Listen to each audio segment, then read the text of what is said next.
যারা অ্যান্টি বাংলা, বেঙ্গল, বাংলা বিরোধী রাজনীতি করে, বাংলার সংস্কৃতিকে অপমান করে, বাংলার প্রাপ্যকে বঞ্চিত করে, তারা এখন এই ধর্মীয় উন্মাদনা দিয়ে তারা একটা প্ররোচনামূলক রাজনীতি করতে চাইছে। সেটা করতে গিয়ে আবার তাদের মধ্যে গোষ্ঠীবাজি হয়ে যাচ্ছে।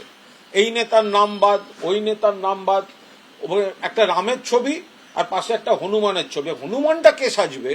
যে শুভেন্দু হনুমান হবে, না দিলীপ ঘোষ হনুমান হবে, না সুকান্ত হনুমান হবে, এইটা নিয়ে আবার ডিসপিউট। রামনবমীর পোস্টারে যে গোষ্ঠীবাজি, রামের ছবি দিল্লির কোন নেতার মুখ বসিয়ে দিল, কিন্তু হনুমানের ছবিটা কে দেবে?